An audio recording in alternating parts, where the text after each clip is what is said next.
ഇപ്പോഴിതാ മിഡിൽ ഈസ്റ്റിൽ നിന്ന് ആശങ്കപ്പെടുത്തുന്ന വാർത്തകൾ പുറത്തു വരുന്നു. ഏത് നിമിഷവും ആക്രമിക്കാൻ സജ്ജമായി ട്രിപ്പോളി തിരിച്ചിട്ടുണ്ട് എന്നാണ് റിപ്പോർട്ട് പുറത്തു വരുന്നത്.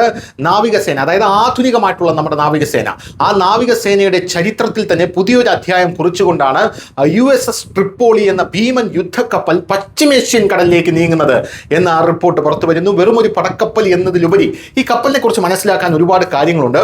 ലൈറ്റ്നിങ് കാരിയർ എന്ന വിശേഷണമുള്ള ഈ കപ്പൽ ഇറാന്റെ പ്രതിരോധ കോട്ടകൾ നിഷ്പ്രഭമാക്കാൻ കെൽപ്പുള്ള ഒരു കപ്പലാണ് എന്ന് തന്നെ പറയേണ്ടി വരും. അമേരിക്കയുടെ ഏറ്റവും അധികം തന്ത്രപരമായിട്ടുള്ള ഒരു ആയുധമാണ് ഇത് എന്നും പറയേണ്ടി വരും.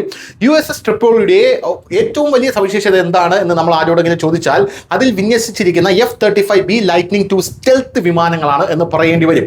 സാധാരണ വിമാനവാഹിനി കപ്പലുകൾക്ക് വിമാനം ടേക്ക് ഓഫ് ചെയ്യാൻ നീളമേറിയ റൺവേകളും കറ്റാപ്പിൾട്ട് സംവിധാനങ്ങളും വേണം. എന്നാൽ F-35B വിമാനങ്ങൾ short take off and vertical landing സാങ്കേതികവിദ്യ ഉപയോഗിക്കുന്നതാണ് എന്നുള്ളതാണ് ഈ വിമാനങ്ങളെ ഏറ്റവും അധികം അപകടകാരികളാക്കുന്നത്. വെർട്ടിക്കൽ ലാൻഡിംഗ് എന്ന് പറഞ്ഞാൽ ഒരു ഹെലികോപ്റ്ററിനെ പോലെ അവർക്ക് ലാൻഡ് ചെയ്യാൻ പറ്റും. നമുക്കറിയാം, ഒരു ഹെലികോപ്റ്റർ എപ്പോഴും ലംബമായിട്ടാണ് ലാൻഡ് ചെയ്യുന്നത്, വിമാനം പോലെ പറന്നു വന്ന് ഇറങ്ങുകയല്ല ചെയ്യുന്നത്. അതുകൊണ്ട് തന്നെ ഒരു വെർട്ടിക്കൽ ലാൻഡിങ്ങിനാണ് ഈ വിമാനത്തിന് സാധിക്കുന്നത്. പ്രത്യേക ലിഫ്റ്റ് ഫാൻ സംവിധാനം ഉപയോഗിച്ച് കപ്പലിന്റെ ചെറിയ ഡെക്കിൽ നിന്ന് പോലും ഇവയ്ക്ക് പറന്നുയരാനാകും. ഏകദേശം 830 കോടി രൂപ വിലമതിക്കുന്ന ഈ അത്യാധുനിക വിമാനങ്ങളാണ് ട്രിപ്പോളിയുടെ കരുത്ത് എന്ന് പറയുന്നത്. അമേരിക്കൻ നാവികസേനയുടെ അമേരിക്ക ക്ലാസ് വിഭാഗത്തിൽപ്പെട്ട കപ്പലാണ് USS ട്രിപ്പോളി.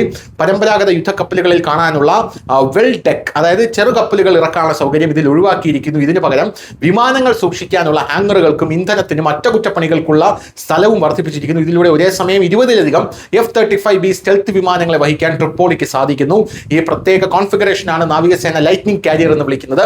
ഇതൊരു ചെറിയ വിമാനവാഹിനി കപ്പലിന് തുല്യമായ പ്രഹരശേഷി നൽകുന്നു എന്നുള്ളതാണ് പ്രധാനപ്പെട്ട കാര്യം. ഇറാന്റെ പ്രതിരോധ കോട്ടകൾ തകർക്കാനുള്ള അദൃശ്യ വിമാനങ്ങളായിട്ടാണ് പാശ്ചാത്യ മാധ്യമങ്ങൾ ഇതിനെ വിശേഷിപ്പിക്കുന്നത്. ഇറാന്റെ തീരദേശ പ്രദേശങ്ങൾ റഷ്യൻ നിർമ്മിത S-300, ഇറാൻ സ്വന്തമായി വികസിപ്പിച്ച ബവർ 373 എന്നീ മിസൈൽ പ്രതിരോധ സംവിധാനങ്ങളാൽ സുരക്ഷിതമാണ്. ഏത് ശത്രു വിമാനത്തെയും ദൂരത്ത് നിന്ന് തന്നെ കണ്ടെത്താൻ അവയ്ക്ക് സാധിക്കുമെന്നാൽ F-35B അവയെ കണ്ടെത്താൻ ഈ വ്യോമ പ്രതിരോധ സംവിധാനങ്ങൾക്ക് സാധിക്കില്ല എന്നുള്ളതാണ് പ്രധാനപ്പെട്ട കാര്യം. സ്റ്റെൽത്ത് സാങ്കേതികവിദ്യ, ഡീപ് സ്ട്രൈക്ക് വിദ്യ, ഇതെല്ലാം കൂടെ തന്നെ ഇറാന്റെ കോട്ടകളെ തകർക്കുമെന്ന് തന്നെയാണ് പ്രതീക്ഷിക്കപ്പെടുന്നത്. News desk, news ജമലം.